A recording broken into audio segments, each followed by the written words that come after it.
This is Battleground PA, a PennLive podcast discussing the issues that matter to Pennsylvanians and documenting the events in the Keystone State and beyond that could shape how you vote in the 2024 elections. Hello, everyone. It's Joyce Davis, PennLive's Outreach and Opinion Editor, coming to you again with so much to talk about. This is the day after Super Tuesday, and we're just still trying to make sense of everything. And to help us make sense is, of course, our reliable, dependable Jeffrey Lord, who's coming in for the Republicans and for Donald Trump, and Rogette Harris, who is here with us hailing for the Democrats. So let's get started, dear friends. First of all, the first thing, even before we get to Super Tuesday, which is a lot to get to, we just had some breaking news that the Supreme Court is going to hear the immunity issue, the immunity case with Trump on April 25th. Now, they already ruled, right, that he can go forward and run, that Colorado judges were wrong and he deserves to be on the ballot. So I'd like to hear from each one of you your perspective on this immunity issue that the Supreme Court is going to take. Jeffrey, what is it about? Yeah, it's whether a president can claim immunity for acts performed while in office. And it would seem to me the obvious answer is yes. And I'll just give you an example right off the top of my head.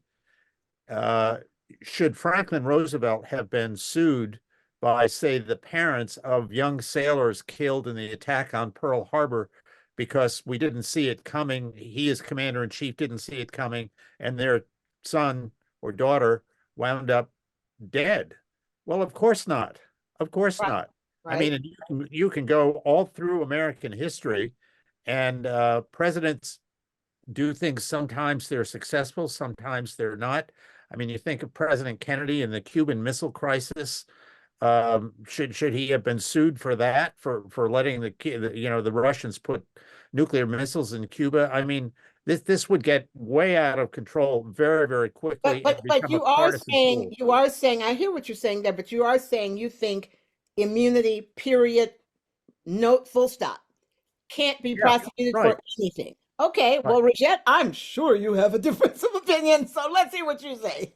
Well, first, the Colorado case was not a complete win for Trump.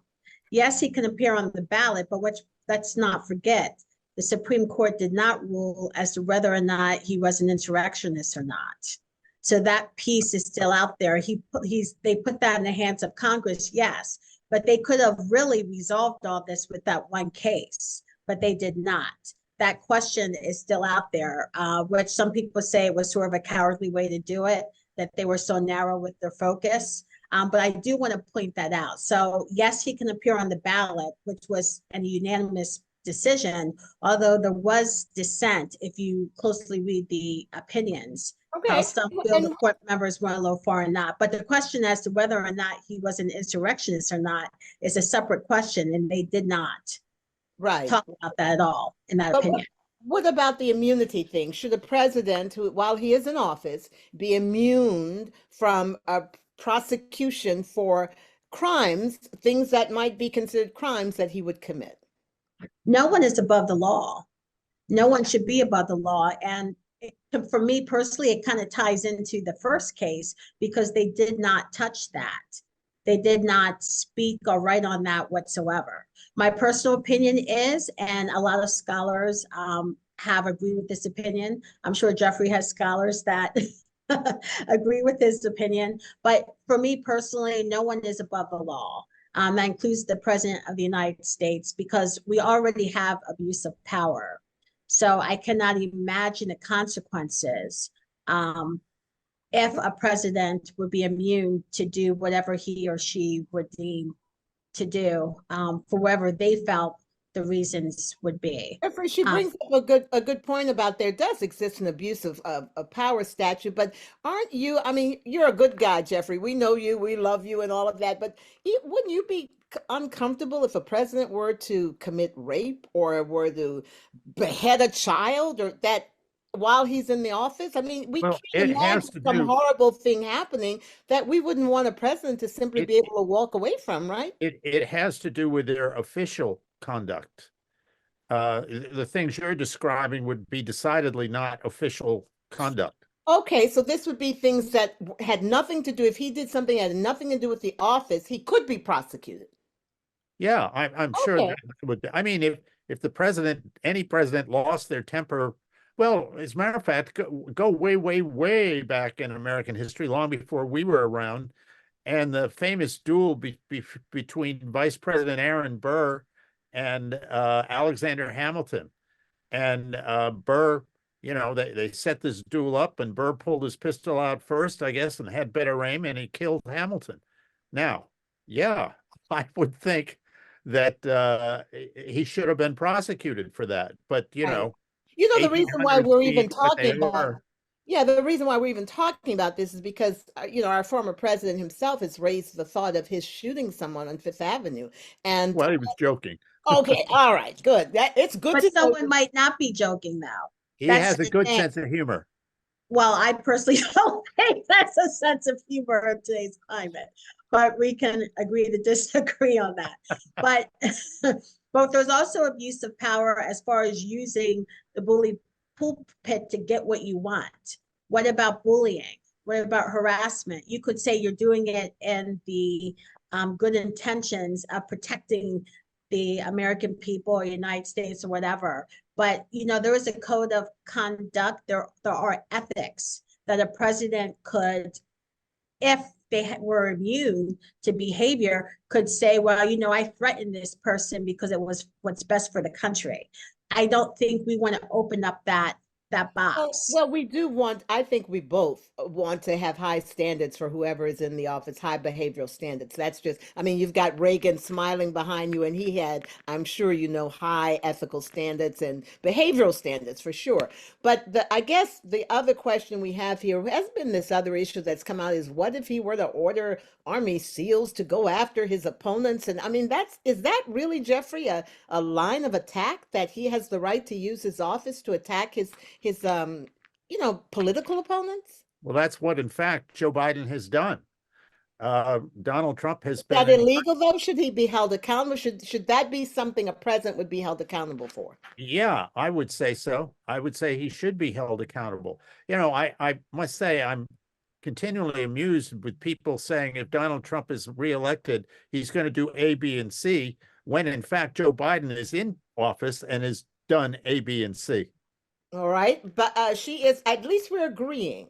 I think there is some agreement here that there are bounds. There are things of which even the president can't get away with. And I don't think we're agreeing on that, because the reason why I'm saying this is just on the question you just asked and just listening to your two responses. We don't want a situation that if a president is immune, then we get into political party, we get in political philosophy, we get into us against them. So when A does it, it's okay. It was for the betterment of the country. If B does it, and I'm not agreeing with Jeffrey that Joe Biden has done A, B, and C, but I'm just using it as an example. Then if B does it, then it's horrible. They should be not just impeached, but convicted and removed from office, blah, blah, blah, blah, blah. We don't want to leave it up to personal opinion. One of the biggest issues we have in today's world, in my personal opinion, is people don't use facts anymore. And unfortunately, the internet has helped this. Everyone is an analyst now. Everyone's a historian. Everyone's and Lord help us when AI really takes effect. But no, all I'm saying, I'll do my best. All I'm saying is I do think I hear both of you saying you would not condone a president committing criminal acts that had absolutely nothing to do with the office. If he went out and shot someone on Fifth Avenue, that's prosecutable. Is that correct? Sure. All right. So we're talking official official acts such as sending people into war, and he can't be prosecuting for getting someone's son or daughter killed because we don't even agree on January 6th. On whether that was an insurrection or not, whether or not the election was valid in 2020. We can't even agree on that. No, so that's right. I don't think it was an insurrection. People climbing the White House, people getting injured, people got hurt that day. People were killed. They were died. Yeah. People were killed. It was bad, but it wasn't an insurrection. I mean, I vividly proving my remember point. being in Washington on January 20th of 2017, and there was riots to protest Donald Trump's inauguration. They were burning cars, smashing windows, et cetera, et cetera. Was Jeffrey, that an fair statement, insurrection? fair statement. But the problem is this was at the state cap. I mean, the U.S. Capitol. They entered people's offices. They took people's laptops. Nancy Pelosi. I mean, they took government That's property. called They a broke riot, windows. Joyce. They killed people. But No, the president incited it they with his hurt. words. They were That's attacking the the difference. government. That's the concern. But anyway, let's leave it here. We agree a president can't commit murder. So we're definitely in agreement on that. The next thing we actually need to talk about is Super Tuesday, because we're not agree on this, whether it's an insurrection or not. Jeffrey disagrees. I would say the majority of Americans don't like that kind of behavior after an election. That's for sure. But let's move into Super Tuesday. What does it say to you about President Donald Trump, former President Donald Trump's chances for victory in November, Jeffrey? Well, I think we're going to rehash this Trump Biden thing all over again. And I'm sort of amused when I see these commentators out there saying the American people don't want this. And yet here we're running primary after primary after primary, and the Democrats are voting for Biden and the Republicans are voting for Trump. So clearly some people want it. That's And all they have, really, except you guys did have Nikki Haley. yeah, well, and I don't frankly don't understand. I think she sort of has imploded here. I Well, think, she won Vermont and DC. yeah, as Vermont goes, so goes the nation. Good point. But it does show that there's a little bit of people are looking for an alternative, at least in the Republican Party. Now, what about the Democratic Party? Because there was a protest vote once again, Rogette, and some people, especially it seems your progressives just can't get behind Biden. They're a little bit uncomfortable. Well, Biden's moderate. I mean, that's just a fact. We know that Biden is moderate. He's not progressive, although he has done progressive things. We can't deny that. Some of his policies have been progressive, but overall, he is more of a moderate president. Which But is is that why, going to hurt him? I guess what we're hearing here, we Yes. see. Okay, you think it's going to hurt him? Yeah. no. Okay, Jeffrey, You go why do you first. think it's going to hurt him? You go first, Jeffrey. I want to hear this. Yeah, well, I just think that anytime you have a major political party and you've got a faction of that party that is adamantly opposed to the mainstream of the party, that can prove damaging in terms of elections. And I must say, it does cause me to smile. I don't know if you saw this video of Congresswoman Alexandria Ocasio-Cortez. She'd been to the movies, it sounded like, in New York in her district with her significant other, and they're walking out and she's accosted by these pro-Palestinian protesters, and they're yelling at her and screaming at her as she walks down the street. I mean, it just wasn't good.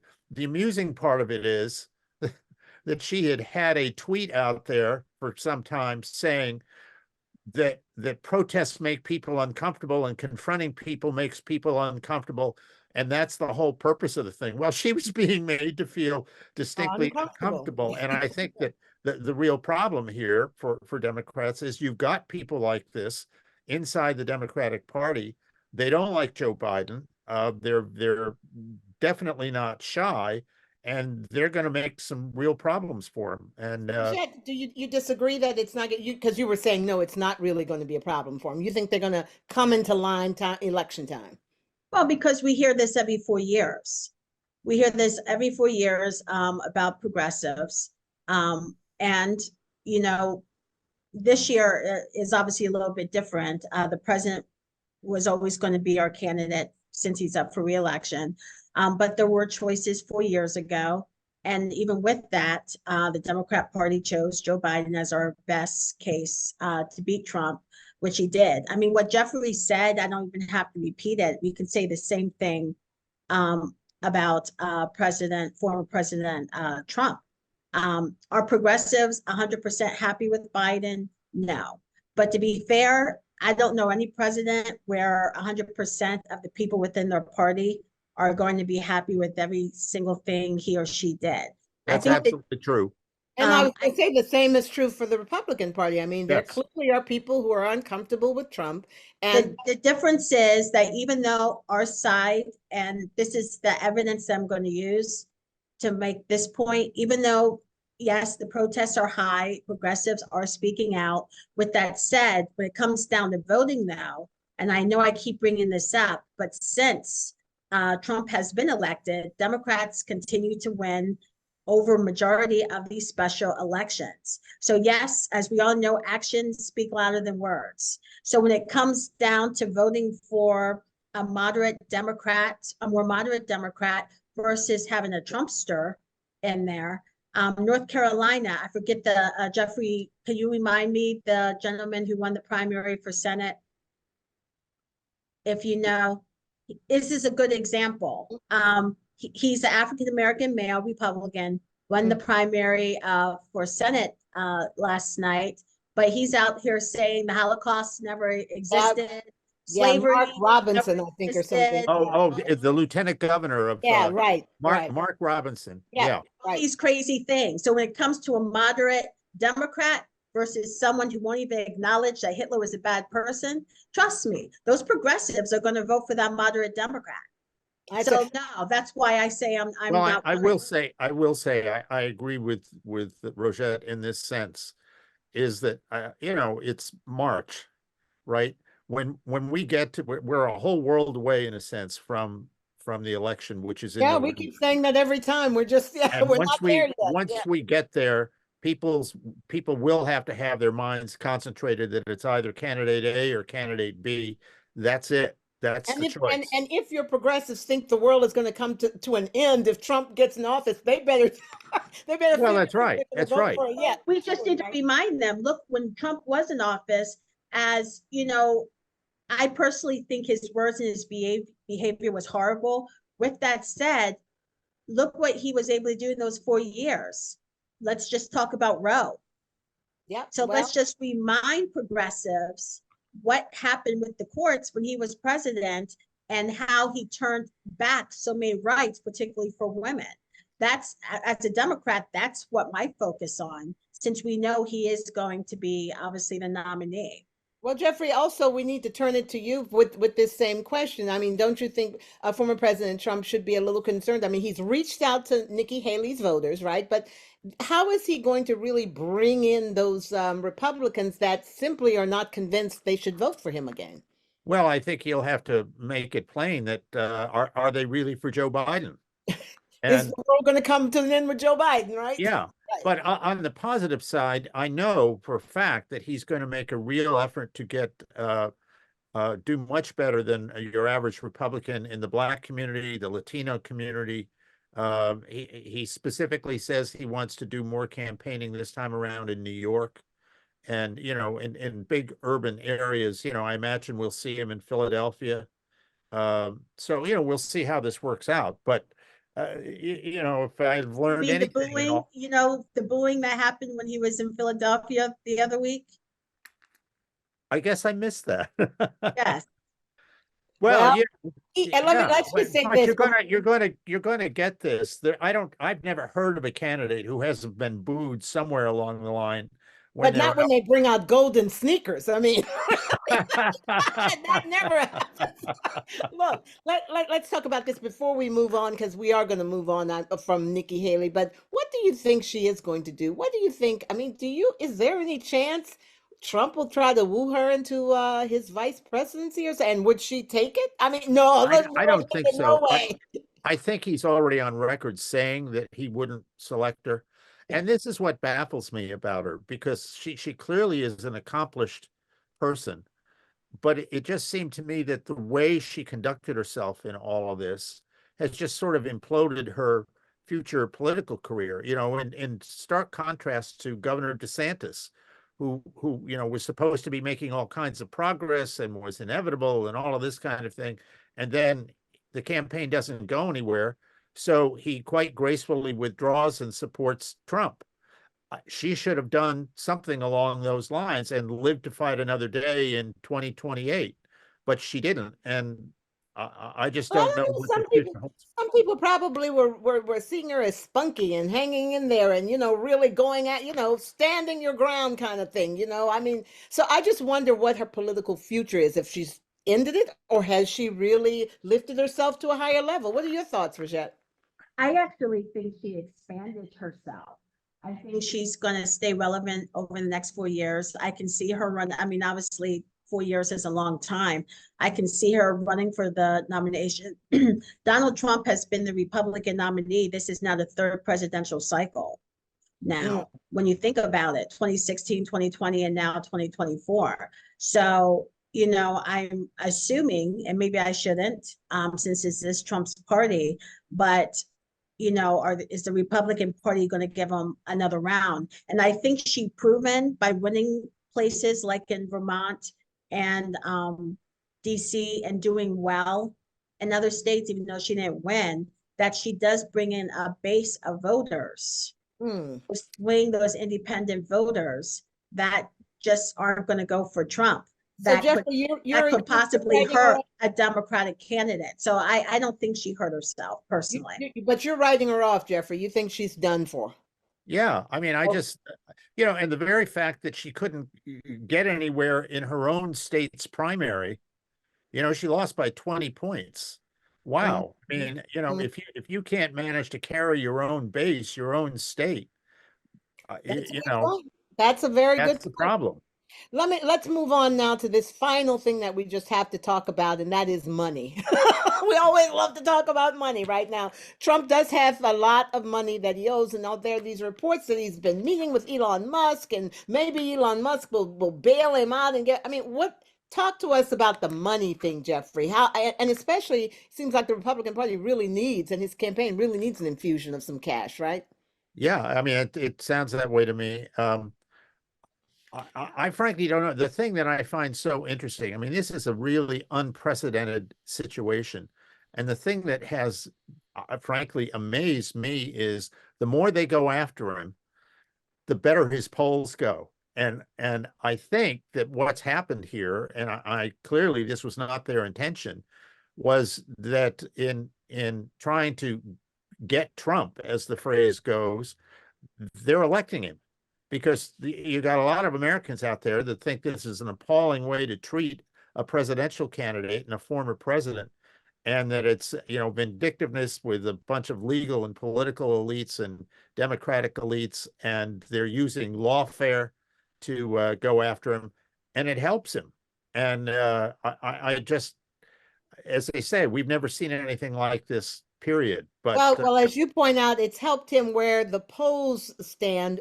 How many months before the election? And you and I have a reason to distrust polls because we've been around a while and seen them fail all the time. Well, we weren't around. We weren't around, Joyce, but we do recall history was perhaps not as kind to President Thomas E. Dewey as they thought. There you go. And it's happened over and over again. Even in the last elections, polls said one thing and then it turned out to be another thing. So you know what? I'm like saying, let's just wait this thing out and see what happens. But to that point, Rogette, the Biden's campaign seems to be flush with money. When is he going to start spending it? Yeah, Rogette, we got to get you on salary. Right. I can't disagree with that, but it's doing pretty well. It's doing pretty well as far. I mean, it's not doing pretty well still as far as the polls that we don't, but it's doing pretty well as far as bringing in cash. What is that about? Well, this is a good time to bring in money. Obviously, this is going to be an extremely expensive race because in addition to reelecting President Biden, the Democrats, we need to keep control of the Senate, and that's going to be a huge battle this year. As we know, West Virginia senator is resigning. His name escapes me at the moment, but the point is, we need to keep control of the Senate in addition to try to take over the House. So we have a large front hold. We have a lot of fights this year. It sounds like you're optimistic. It does sound like you think Trump is actually helping the chances of the Democratic Party. Well, it's interesting. Jeffrey says that when Trump's misbehavings become public, that helps him. I would argue it's hurting him personally financially, but might be for another podcast. But when he continues to speak out and continue to do his normal stuff, then that helps us because we're getting all these donations. As you're saying, financially the party's doing very well, which is going to help us not only with the president, but in us keeping control of the Senate and trying to regain the House as well. The State of the Union, as we all know, is tomorrow. So this would be a great opportunity for the president to use that platform. I know the Democrat Party, we're hosting house parties all throughout the country in support of the president for him to, lay down the message and remind the American people what he's done as president. A lot of times a lot happens in government, and this isn't just immune to just President Biden, but people don't, unfortunately they got rid of civics in school. A lot of people don't know where a lot of this is coming from. We have a lot of students don't realize it's because of the Biden administration that some of the student loans are no longer, credit card fees and stuff Again, if that's the case, and I think that is the case, that's his fault. If they don't know, because he needs to learn how to get that word out there. I mean, how is it that Trump, in all of his misdemeanors or so, has a more effective way of reaching and galvanizing people than Biden with all I don't think it's that he's more effective. I think part of it is media. Media is covering the trials of media loves negativity, let's be honest. So they're covering the trials of Trump. I would argue this is how Trump won the primary the first time in 2016. He got all the free media. Everyone else had to raise money. Well, when he's a rock star, that's what happens, right, Jeffrey? Yeah, I will say this. As you know, I was at CNN at the time, and it was perfectly clear that every time CNN showed Donald Trump, their ratings went up. There you go. And I think that kind of situation is still in play here. Yeah, I don't know any candidate that has received the free media that Donald Trump has received over his political career. Right. Well, he's a master at bringing the spotlight onto himself, and that is just truly a fact. Well, guys, the one thing we didn't get into, is Elon Musk going to bail him out? Do you think, Jeffrey? Is there any chance? I've seen a tweet from Elon Musk in the last 24 hours or so that says he is not donating money to either Biden or Trump.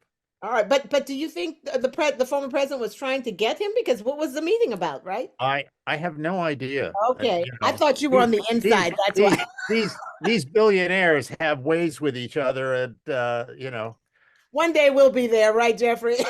Yeah. When I'm include me in that group, I'll finally become a billionaire. There you go. Well, listen, this has been a fascinating conversation, and there'll be more of them in the coming weeks for sure. Yes, so I want to thank you both. You are wonderful people to talk to, very informed and enlightened, I might say. Actually, I would say both of you are really woke, but we'll leave it at that. Uh-oh. I got you, Jeffrey. All right, everyone. Bye, and thank you for joining us on All right. Ballot PA. See you soon. Bye-bye.